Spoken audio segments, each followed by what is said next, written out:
Hi, Dr. Beach. So I thought I would do a video for the chlorophyte category just so you don't have to read through a bunch of projects and be bored to tears.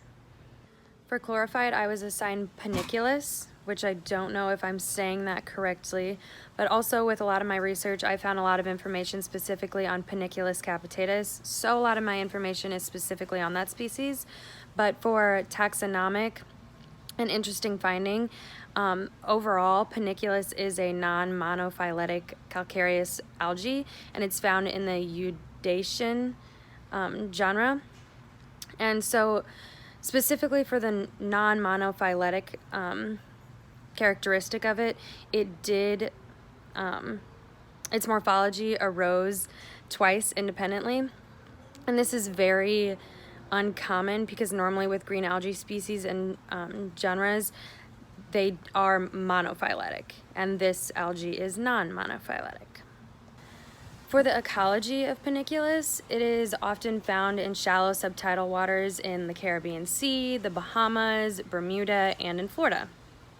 It often inhabits areas that are considered algal plains, which an algal plain is an area that has coarse sand and is covered by benthic algae. So often large communities of macrofauna are supported by Penicillus, and these large macrofauna communities are often dominated by small crustaceans, which include things like ctenodaceans, amphipods, and copepods.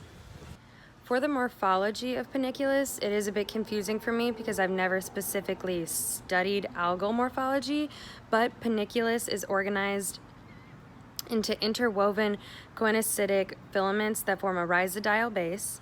It possesses a thin, rigid stipe, and it also possesses brush-like capitellum of free and dichotomously branched filaments. So small juvenile Penicillus all the way to large adult Penicillus are all identical in morphology, but they are different sizes. Now I'm going to move into the reproduction of Penicillus.